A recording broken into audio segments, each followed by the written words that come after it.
So Bailey, if you want to kick us off. Yeah, looks like we have a good group here. Hello, everyone. My name is Bailey Payne, and thank you for making the time to be here tonight. A recording of tonight's presentation is going to be sent to all of you. That'll include those of you that included your email in the registration. Again, my name is Bailey Payne, and I'm being assisted by my colleague Jen Brown, who's the Sustainability Coordinator for Benton County. And I'm the Solid Waste Program Coordinator for Benton County, and I've worked in this field for over 20 years. I'm also pleased to have Kenny Larson here, who's going to explain the Recycling Modernization Act and how it's going to impact us locally. Kenneth Larson is the Municipal Administrator and Recycling Education Coordinator for Republic Services in Western Oregon. He's worked in nonprofit, public, and private organizations throughout his career, primarily in marketing and communications capacity.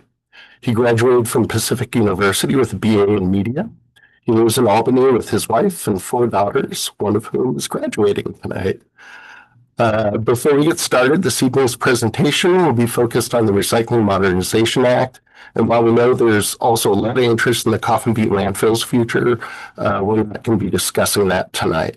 But please do ask questions in the chat of our moderator, and those will be forwarded on to the speakers.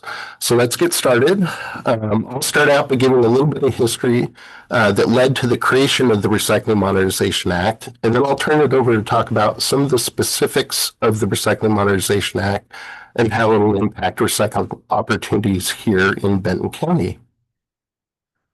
So we could have the first slide, and I can't see it. Is the first slide up? It's on your main section here.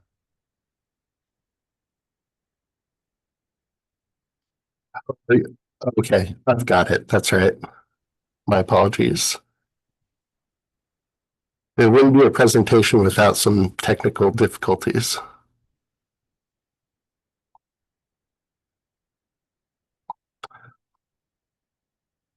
So let me know when you can see the screen that I'm sharing. So we see a screen, Bailey, but we don't see the full screen slideshow in presentation mode.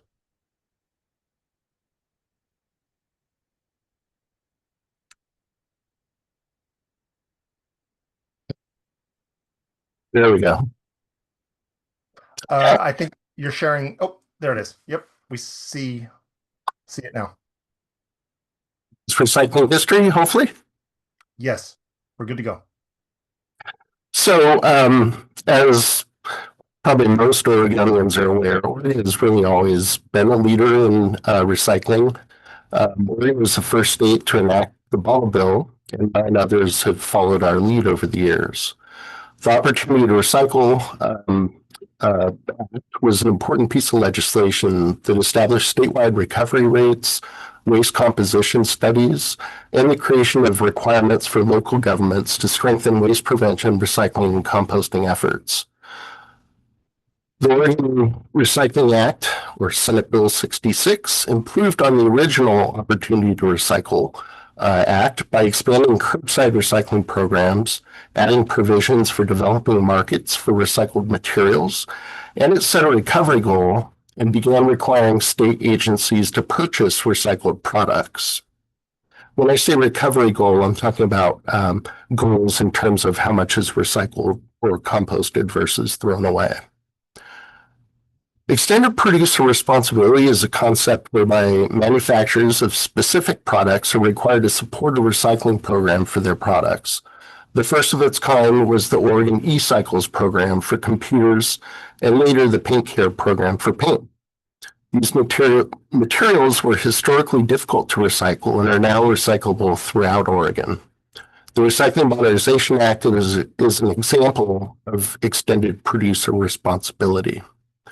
In 2015, the Opportunity to Recycle Act was updated again to put more emphasis on waste prevention and reuse activities, because that's where the environmental impacts are the largest, and began requiring that recyclables be available to apartment complexes in certain cities. Then moving along to China's national sword policy. This imposed stricter regulations on importing recyclables, significantly impacted Oregon's recycling system. Prior to the policy, Oregon relied heavily on China as a major market for its commingled recycling, that is, the mixed recycling that you put at the curb, particularly with mixed paper and plastics. The policy, which took effect in 2018, banned the import of several types of recycled materials, and it set strict contamination limits for remaining imports. This resulted in a major disruption in Oregon's recycling industry as domestic markets struggled to absorb the excess material that China was no longer accepting.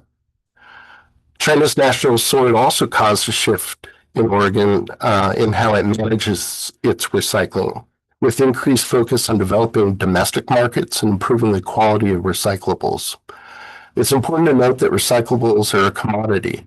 And when demand for recycled materials drops, the price industry will pay also drops, which threatens the viability of recycling that commodity, be it paper, plastic, metal. The recycling market disruptions from 5 to 10 years ago has also highlighted the need for greater domestic recycling infrastructure.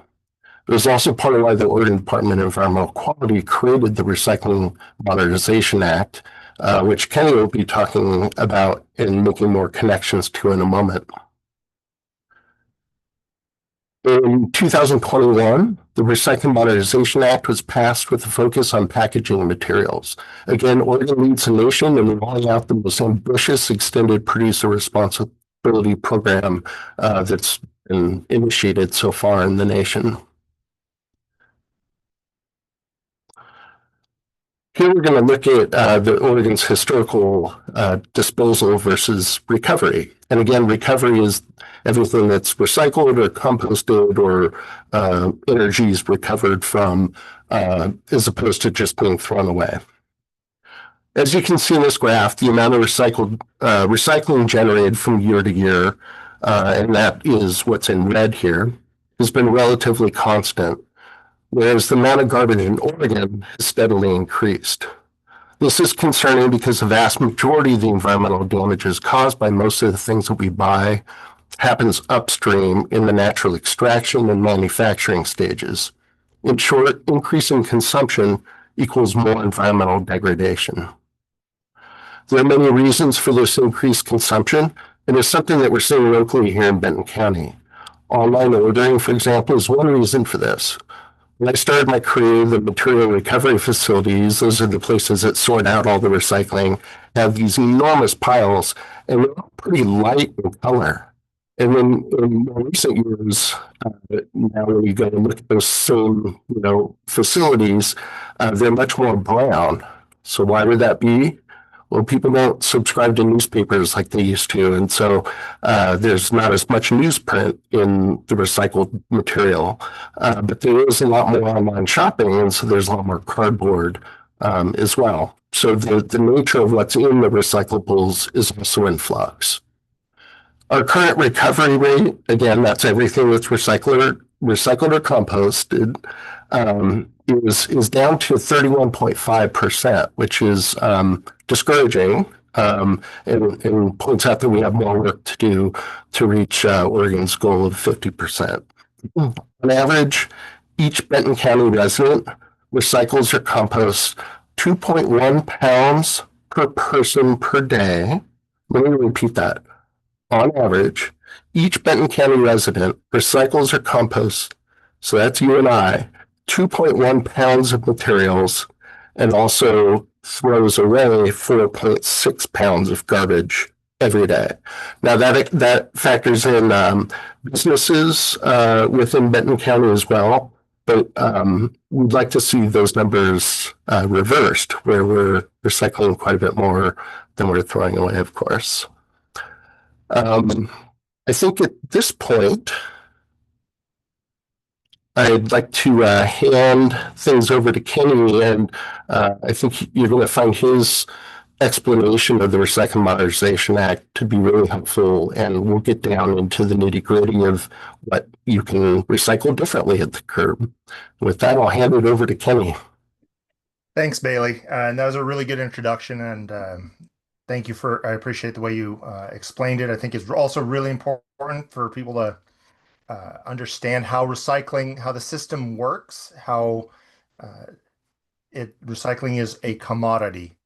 And that's really the engine that keeps the system going and keeps it sustainable from an operations standpoint. So as Bailey mentioned, consumption is up, packaging is up, recycling is steady or down, which it looks like it suggests that people are consuming a lot more. So if we can go ahead and go to the next slide there, Bailey. Thank you. So, as Bailey mentioned, this it's really important to understand this concept of extended producer responsibility. You already have experience with forms of this, with as Bailey mentioned, with the bottle bill, paint care, e-cycles, and that's where the manufacturer or the responsible party for putting that item into the market, they have skin in the game with an EPR system. So, as where before a company, let's say a cereal company, comes in, they sell their box of cereal, we buy the box of cereal, we eat it, and then we throw away the packaging or recycle the packaging. Once that cereal company sells their cereal, they're done with the process. That's a very linear economy. All they care about everything upstream from them, and then once it makes it to the consumer, they don't care what happens afterwards. So with a circular economy, what this RMA process does is it brings the producers into the process with us, with the consumer. So all of us share in the responsibility of the recycling. Whereas for the past 20, 30 years, it's largely been on the consumer to make sure stuff gets recycled. And so instead of extraction and then sell it to market and they're done, the producers are going to help pay into the system. So if we go to the next slide. So what does this actually mean? So with the changes for the producers.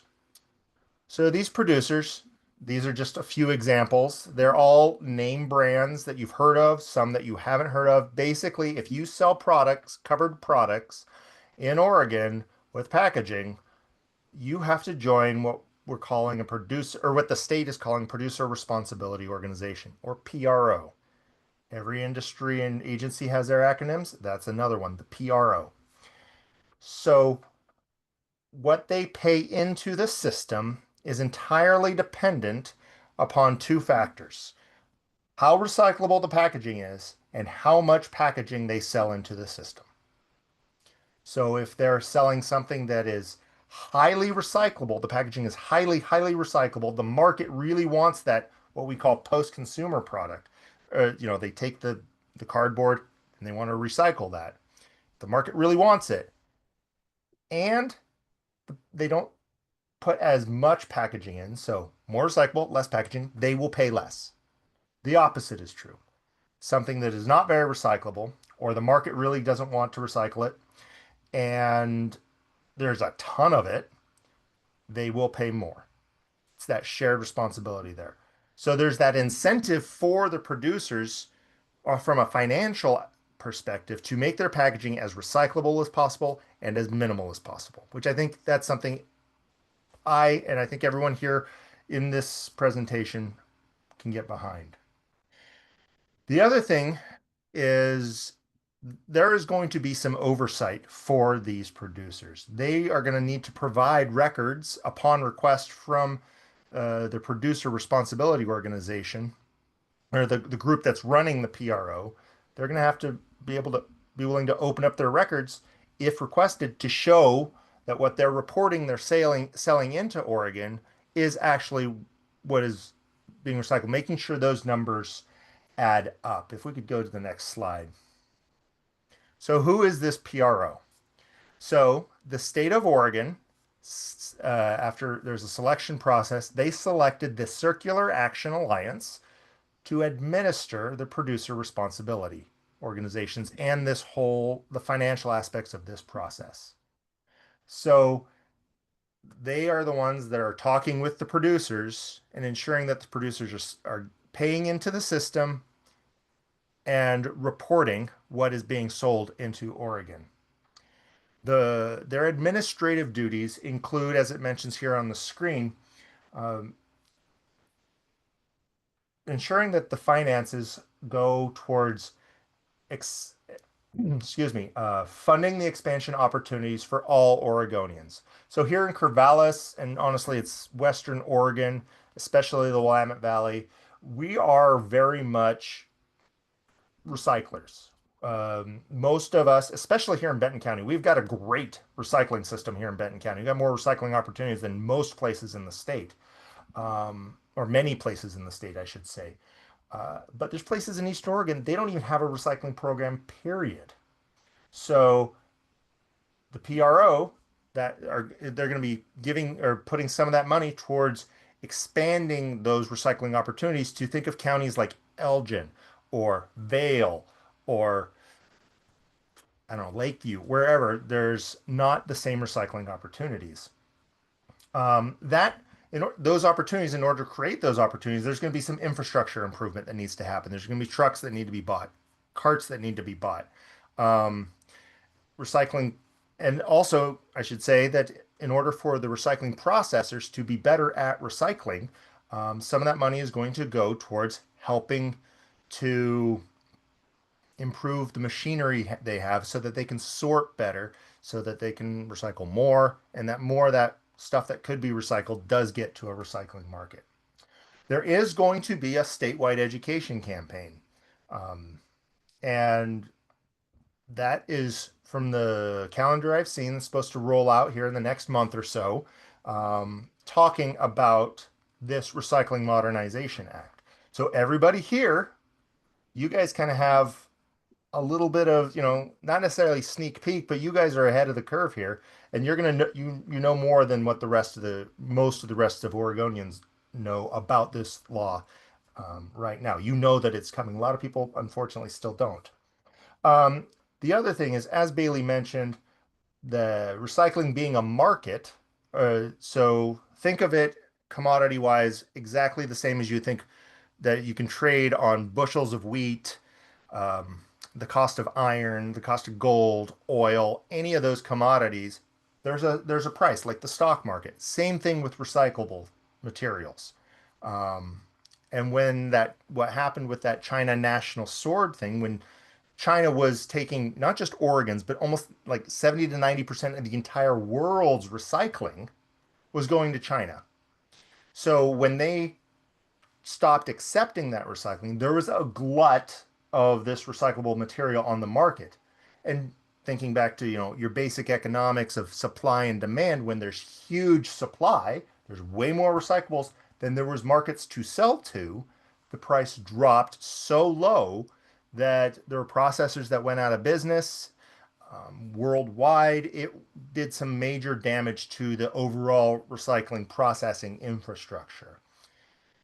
The money that goes into the PRO will help subsidize the processors when there is very high volatility situations.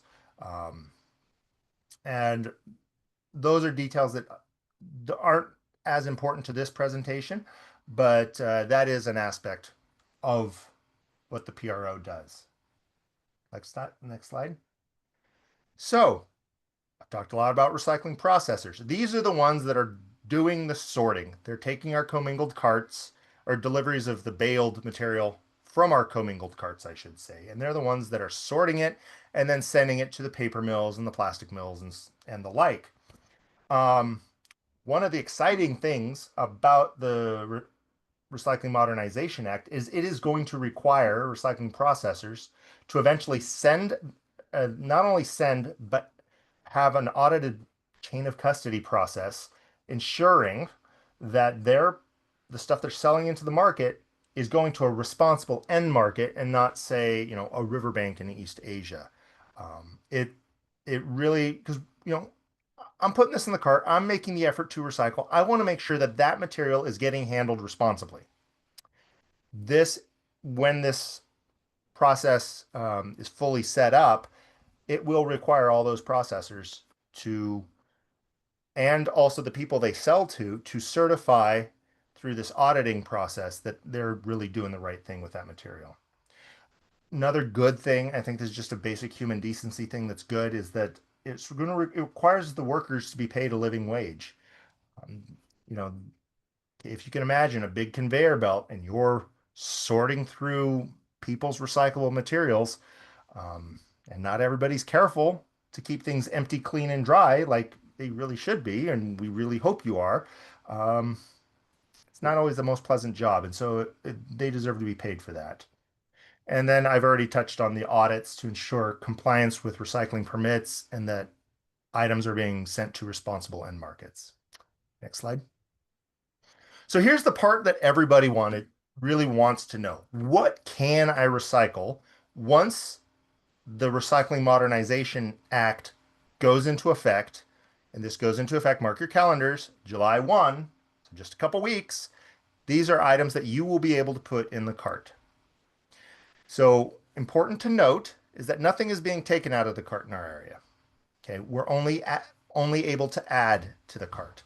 Um, Exciting thing about this is that everybody's in the whole state is going to be on the same list. So right now, if you've lived in Portland and come here, you will have noticed there's differences in our lists. If you're in a place, in a more rural place in, let's say, Southern Oregon, your list is different too. Well, now everyone's going to be on the same list, which is which is great. That makes my job as an educator easier, and it makes your job as responsible recyclers easier because there's none of this, oh, I could recycle this here. Why can't I recycle it here? Or when I live there, now I can't recycle it. And it creates a lot of confusion. This helps eliminate that. So I've put some arrows next to a few items that you'll be able to put in the cart in the future. Now, I should also mention that this is the list. This list is mandated by the state. So that is one of the reasons why everyone is on the same list. So I'll highlight a couple here. So if you look on the left side of your screen, it says poly-coated cartons. So think your milk cartons, aseptic cartons. Aseptic, that's a really fancy word. What that means is think of boxes that like chicken broth or chicken stock or vegetable stock come in, where they've got the plastic on, or not the plastic, but the paper on the outside and that metallic inside. You'll be able to put those in. Um, Tubs. If you've come to any of my recycling presentations, you'll know that I say number 5 tubs. Well, beginning July 1, that will actually also include number 1 and number 2 tubs. Typically, we don't like to talk about numbers because of reasons. I encourage you to come to one of my other recycling presentations, and I'll talk more about that. But more kinds of tubs will be able to go in. One thing that was surprising to me um, is buckets. You'll be able to put buckets in there if they're number 2 or number 5. Just make sure they're clean. All of this, same rule apply, empty, clean, and dry. Especially if you look on the bottom right of your screen where it says nursery plant packaging, number 2 and number 5. Um, I just got done planting stuff in my garden. I was a little late this year, but uh, after July 1, I'll be able to put those planters or the planting containers in the recycling. I just need to make sure I've cleaned them out and that there isn't a bunch of dirt in them. Next slide.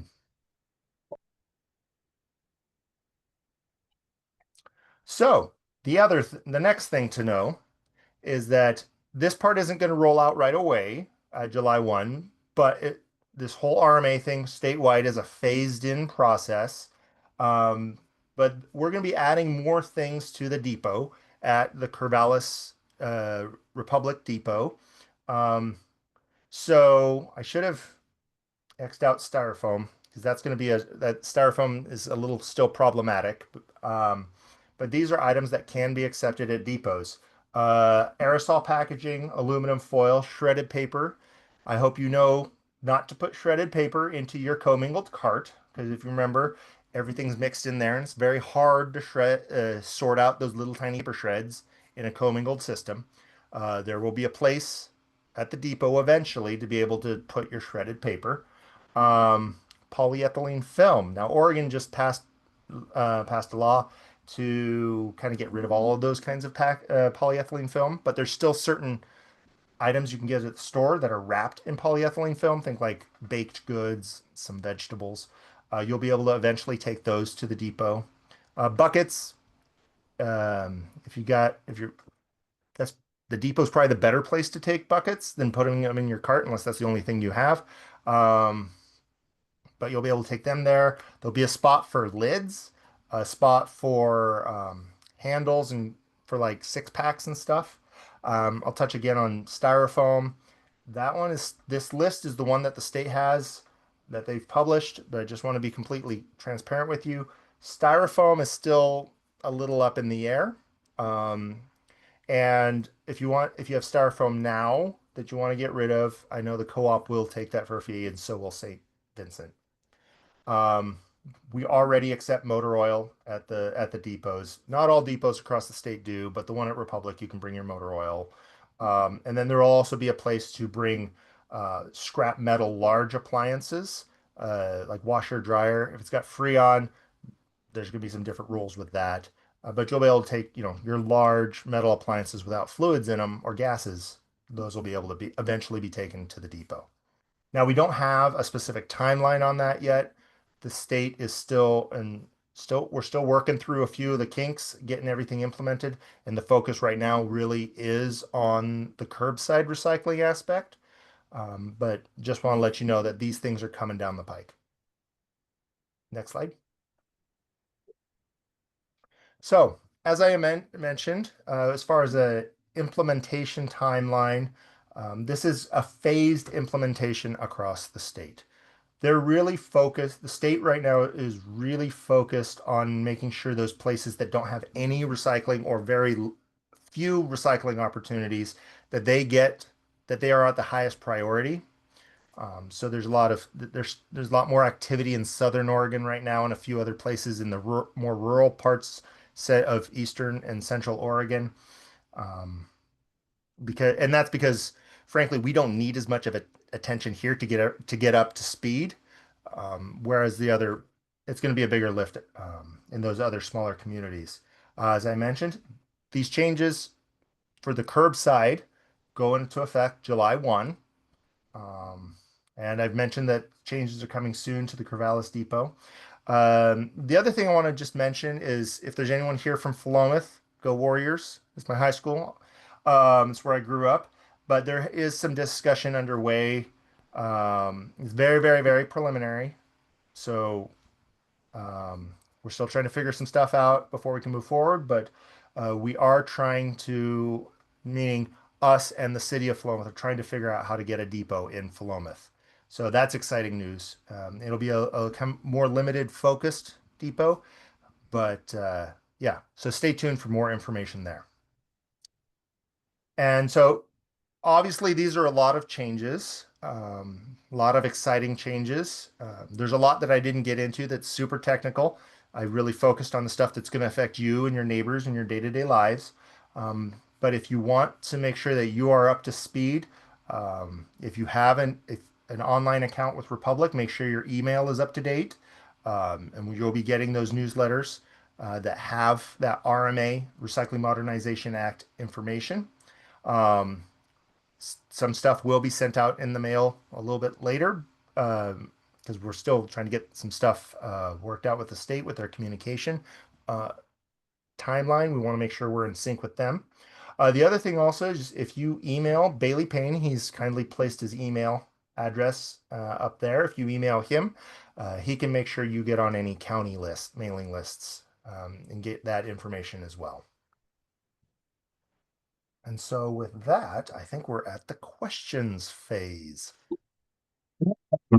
So just add that I will be emailing everybody, as I said in the beginning,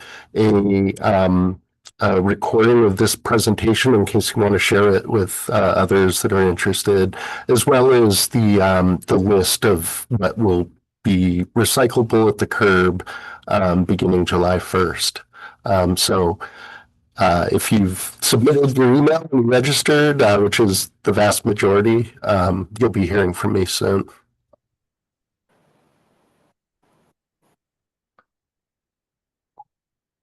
All right. So if you have any questions, there should be a little button on the right side of your menu options at the bottom of the screen with Q&A. You should be able to go in there and type in your questions, and Jen will see those. Thank you, Jen, again for helping us. And she'll take those and share them with us. I'm not seeing any questions yet. Here's one. How will the information about the RMA be distributed to apartment complexes? So can I take this one? Yeah. Yeah. So the state is taking, and us, we're all taking a multi-layered approach. So apartment complexes from the Republic side, they are kind of hard to reach because the only address that we can send to is whoever is the one that gets the bill and pays the bill, and the landlords. So they will get that information. That being said, when I say the state is launching an information campaign, like $2 million have been set aside for this information campaign. There's going to be TV commercials, online ads, uh, ads in YouTube, ads on the radio, billboards, the whole shebang. So they're going to be everyone should theoretically be getting this information. And then um, once again, encourage you to sign up with your email if they have a Republic Services address, or getting their email address to Bailey Payne, and we'll make sure that we're putting that information out to them as well. We want to get people in as many different ways as we can. We want to try and make that information easily accessible. So, this is the first of its kind program in the United States. So it's really, Oregon is really being a pioneer, so to speak, in this legislation. And so, as Kenny mentioned earlier, they're going to be phasing things in. They're about to begin a study on multifamily apartment complexes, those sorts of situations, which pose different challenges for recyclers, and keeping it clean, but that is certainly a focus of the Recycling Modernization Act and will become a requirement as well to cities and counties. Okay, we've got another question, which is, what about mixed material items? For example, bottle caps on jugs, plastic wrapping on bottles. So on that, I admit it was a little hard to see, and there's a lot of things to get through. So I kind of blazed through that specific thing. Um, so for bottles, you'll be able to recycle things with the cap on. Just make sure that you don't have liquids in there, because the last thing you want is, think of, let's say, a milk jug with that much milk in it still, and you turn the cap, you put the cap on, you put it in your recycle bin. That milk is contained while that milk jug is big, but it's going to get compacted in the truck, and it's going to expand just naturally as that milk kind of decays in the jug. That could burst, and you don't want that milk, getting out all over the paper and contaminating the paper or whatever else it's around. So empty, clean, and dry. I'll hit that again. Should be a recycler's mantra, and I think it probably is for most of you. But yeah, you'll be able to put the cap in, and same thing with those plastic labels. Um, that's all part of the sorting process. So you'll be okay there. So with lids for tubs like cottage cheese containers, say, or yogurt containers, those sort of lids, the reason those are going to be collected separately is that they don't screw on, and so they'd be easily lost in the recycling process. Okay, we've got one. Do the metal collars on wine bottles need to be removed? No, you're good there. Save your knuckles. Could Could you be more specific about the metal allowed in commingling besides cans? So the metal that'll be allowed July 1 is scrap metal weighing less than 10 pounds and is shorter, that the longest dimension is shorter than 18 inches. So smaller than 18 inches and less than 10 pounds. Now that does exclude things like wire, excuse me, bike chain, what we would call a tangler, because if you think about it in the recycling processing plants, you get a piece of chain or wire wrapped up around the rollers, you could do a lot of damage to those machines, and they're very, very expensive, and that's not good for anybody. So keep the wire, keep the tanglers out, but 10 pounds or less, 18 inches or less, make sure it's not super sharp. Will appropriate signage be put on commingling bins to help inform everyone, and when will that happen? So as far as that goes, we are the state is still has made available a lot of different resources, or will make a lot of different resources available to help with those with labeling. They'll definitely be labeling at the depots. Everyone that has a Republic Services account, whether it's online or not, gets a copy of their recycling guide in the mail. And that may be a way to do it. What we found in our experience is stickers oftentimes wear out. And the other thing to note is that this is a live, like this is going to be a living document, this recycling list, with the hope that more things will be added over time. And so we don't want stickers on those bins that end up getting out of date. So we are going to be putting out a lot of information from us, the county, your cities, the state. Um, so we'll see how that goes as far as getting things on commingled bins. How will this RMA affect the price of curbside recycling for residents? And has that been added? Has that cost been added into the program for manufacturers, and it's going to get passed on to consumers? What's estimated at this time? So It's it's a smaller state, and I don't anticipate that manufacturers are going to adjust all their pricing across the nation in response to Oregon's unique first of its kind legislation. But yeah, that could happen, and that's kind of up to the industry how they want, if they want to internalize those costs or if they want to raise their prices to consumers. But the the nice thing about extended producer responsibility programs like the RMA is that it involves the process or the manufacturers in creating the recycling and funding the recycling programs that otherwise fall on the shoulders of local government and by because it's local government by all of the ratepayers. So it's a way of shifting some of that cost burden away from local governments and therefore residents to the manufacturers. yep. And I'll also say, so for Republic Services here, we just haul. That's what we're doing. We're hauling your stuff away. Um, and so operationally, nothing's changing for us. We're just hauling theoretically, and hopefully there's a little bit more recyclable material that we're hauling away. That's the goal.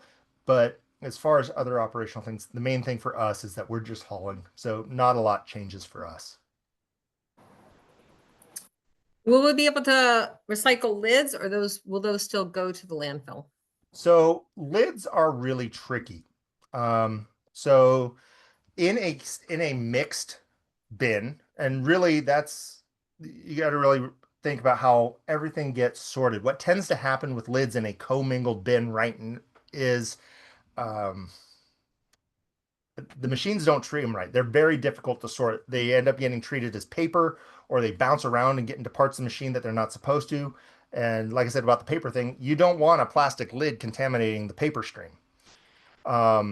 So that's why it's difficult and why we don't want it in your commingled bin.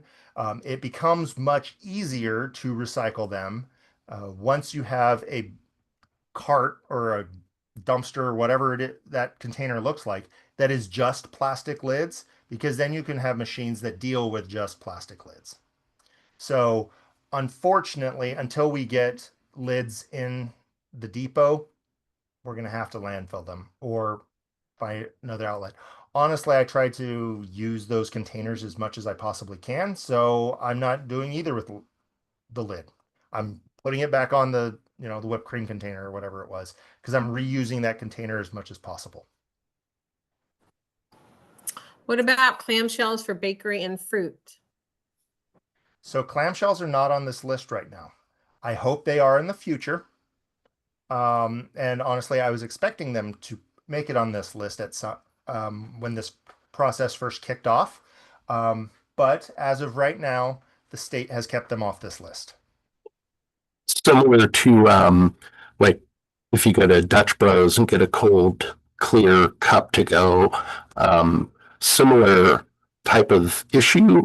Those are the same resin type as a plastic bottle. Typically, there can be other resin types, though, and that's part of the challenge. But because of the way that they're manufactured, it's a thermoform, and it makes it more difficult for most traditional recyclers to accept. And so it's very niche markets that can accept those. If we lived in the southeast of US, we have a lot more opportunity to recycle those. But as Kenny said, the hope is that those types of plastics will also be added.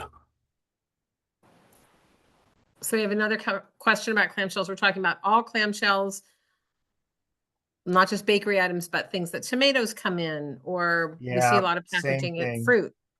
Yep. Yeah. So even though, so go off on a little tangent here, if you'll allow me. So that little symbol on the bottom of your plastic items with the triangle and the number in there, that's not a recycling symbol. Um, that just simply denotes what chemical family of plastics it belongs to. And as Bailey mentioned, those clamshells, they're number one. That there are a lot of things that are number one that are very highly recyclable in this area. Unfortunately, as you mentioned, there's part due to the manufacturing process, it is very difficult, and by difficult I mean expensive, to recycle those items. And it's so expensive to get those items to a market that the recycling processors that we have access to in Oregon, they can't keep the lights on. Like it eats into their bottom line so much that it makes it difficult to pay the workers and keep the lights on. So that's why they're not accepted. Um, so yeah, unfortunately, they're not on this list yet. The How about uh, benefits of the Recycling Modernization Act is that by standardizing the recycling list across the state, it can build markets for some of those things like milk cartons and aseptic containers that Ken talked about earlier. Uh, uh, if there's enough volume of it, then markets become available. So by having the whole state on one list, that should open up markets. And I think that's the hope with those kind of thermoform clamshell plastic type containers. The other thing also to just adding even on to that is there's a cost to sell packaging that isn't recyclable in Oregon.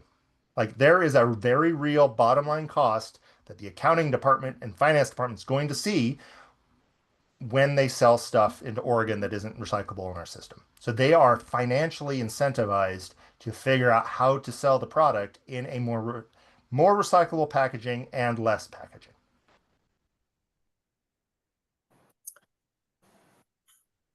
how about some of the things that are labeled number fives, like a Starbucks cup is a number five, or a to-go container that is those black to-go food containers with the clear tops.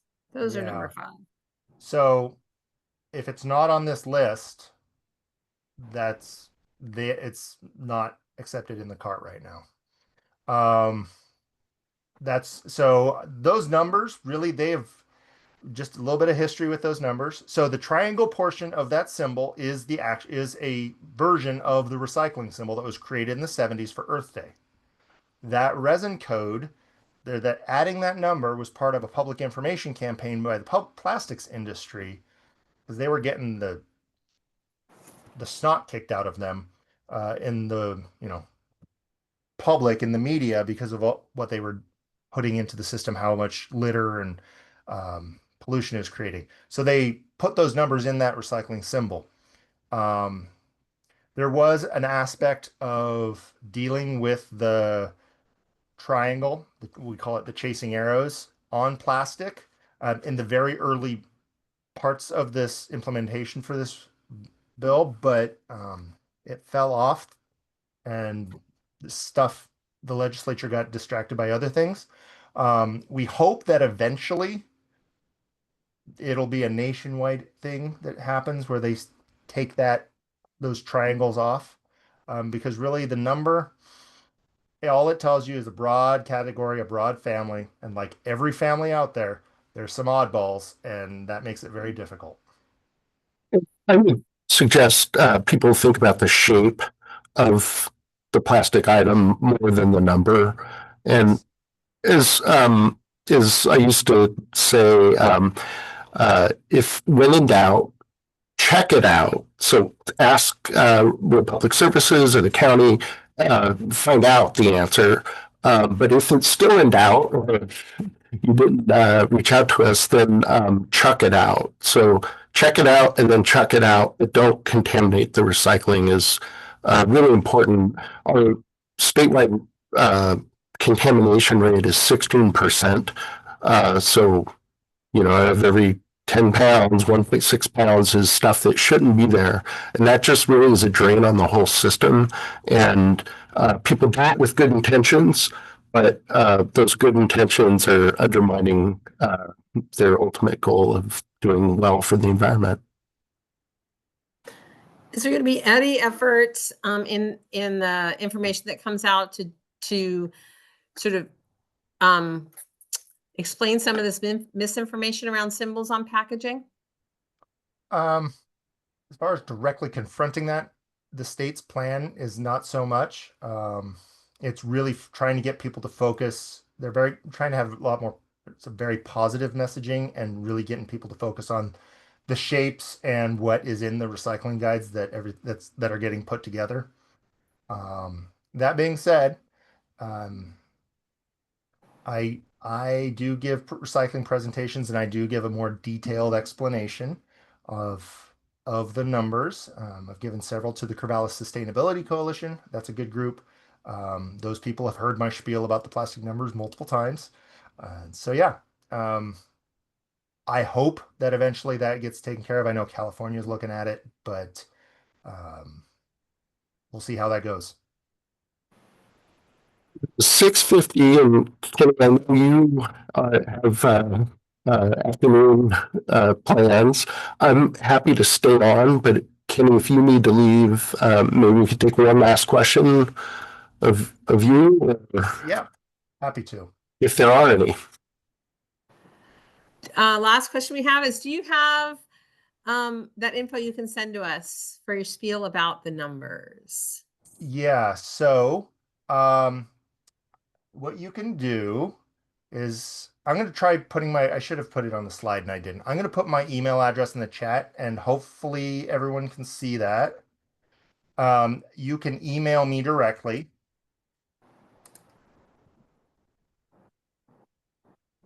And then I will get back to you. And that's also a great way to get a hold of me if you have a group that you want to do a recycling presentation at. That's literally a big part of my job. And I'm happy to talk to your group. And also just to make sure that it's the most efficient use of everyone's time. We like to be those groups to be about 12 to 15 people at least. Um, so yeah, uh, I don't know. I know Bailey. I'm pretty sure you can see the chat. I'm hoping everyone else can see the chat as well. If not, if you have a pen and paper, my email address is KLARSON4@republicservices.com. Can you Once repeat that again, one more time, Kenny? yes, KLARSON4, as in the number 4, at republicservices.com. include Kenny's email when I send everyone a recording, a link to the recording of this presentation, as well as the overview of showing you what the new curbside acceptance list is. Kenny, we do have one more question for you. It says July 1 falls on a Tuesday, so pickups on Monday won't count. Is that correct? So that means the following week for you. July 1 is when the rule goes into effect. And we're following the state rules on that.